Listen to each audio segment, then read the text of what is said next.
வயநாடு தேர்தலில் ஏற்பட்ட தலைகீழ் மாற்றம். உள்ளே இறங்கியது என்ஐஏ, பிரியங்கா காந்திக்கு இடியை இறக்கிய செய்தி. கேரளாவில் பாலஸ்தீனத்திற்கு ஆதரவாக ஜமாத் இஸ்லாமி அமைப்பின் ஒற்றுமை இளைஞர் இயக்கம் நடத்திய பேரணியில் ஹமாஸ் தீவிரவாத குழு தலைவர் வீடியோ வாயிலாக பேசியது பரபரப்பை கிளப்பியது. இஸ்ரேல் மற்றும் பாலஸ்தீன தீவிரவாத அமைப்பான ஹமாஸ் இடையே கடந்த ஓராண்டுக்கும் மேலாக போர் நடைபெற்று வருகிறது. இதில் பல ஆயிரம் பேர் இறந்துள்ளனர். இந்தியாவின் பல மாநிலங்களில் இஸ்லாமிய அமைப்புகள் பாலஸ்தீனத்திற்கு ஆதரவு தெரிவித்து வருகின்றன. இதற்கிடையே வயநாடு லோக்சபா இடைத்தேர்தலில் காங்கிரஸ், மார்க்சிஸ்ட், பாஜக உள்ளிட்ட கட்சிகளிடையே மும்முனை போட்டி நிலவி வருகிறது. அனைத்து கட்சிகளும் தீவிர ஓட்டு சேகரிப்பில் ஈடுபட்டு வருகின்றனர்.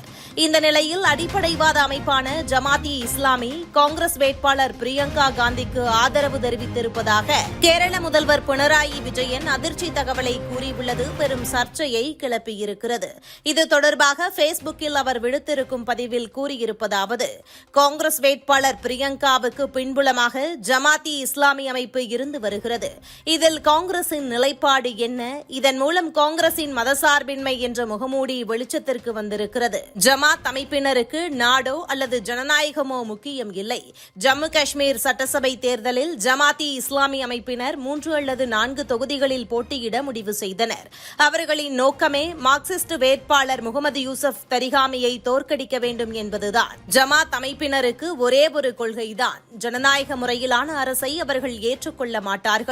அதுதான் அவர்களின் சித்தாந்தம். தற்போது அவர்களுக்கு ஐக்கிய ஜனநாயக முன்னணியின் ஆதரவு தேவை. மதசார்பின்மைக்கு ஆதரவு கொடுப்பவர்கள் அனைத்து விதமான மதவெறியையும் எதிர்க்க வேண்டாமா? ஜமாத் இஸ்லாமியின் வாக்குகளை வேண்டாம் என்று காங்கிரசால் சொல்ல முடியுமா என கேள்வி எழுப்பினார். இதுகுறித்த விசாரணையில் என்ஐஏ அமைப்பு களமிறங்கியிருக்கிறது. மேலும் பிரியங்கா காந்திக்கு எங்கிருந்து பணம் வருகிறது, யார் யாரெல்லாம் உதவி செய்கிறார்கள் என்பதை உளவுத்துறை கண்காணித்து வருகிறது. ஏதாவது அசம்பாவிதம் நடந்தால் தேர்தலை ரத்து செய்வதற்கும் தயாராகியுள்ளது தேர்தல் ஆணையம். இது காங்கிரசுக்கும் பெரும் அதிர்ச்சியையே கொடுத்திருக்கிறது. மேலும் வயநாடு தொகுதியில் இஸ்லாமியர்களின் வாக்குகள் அதிகம். கம்யூனிஸ்ட் கட்சியினர் இஸ்லாமியரின் வாக்குகளை பெறுவதற்கு எவ்வளவோ முயற்சி செய்து வருகின்றனர். கம்யூனிஸ்ட் சார்பிலும் பாலஸ்தீன பிரச்சினைக்கு கேரளாவில் போராட்டம் நடத்தினர். ஆனாலும் அது கை கொடுக்கவில்லை. மேலும் கம்யூனிஸ்ட் கட்சியின் வாக்கு வங்கி பிற்பட்டோர் மற்றும் தலித்துகள்தான். கம்யூனிஸ்ட் கட்சி இஸ்லாமியர் வாக்குகளை பெற முயற்சித்ததால் கணிசமான பிற்படுத்தப்பட்டோர் மற்றும் தலித்துகள் நாடாளுமன்ற தேர்தலில் பாஜகவுக்கு வாக்களித்து விட்டனர். இதற்கு காரணம் லவ் ஜிஹாத்தால் கேரள மாநிலம் மிகவும் பாதிக்கப்பட்டுள்ளது. கடைசியில் வங்கதேசத்தில் இந்துக்கள் தாக்கப்பட்ட போது கம்யூனிஸ்ட் கட்சியினர் கண்டனம் தெரிவித்தார்கள் என்பதும் குறிப்பிடத்தக்கது.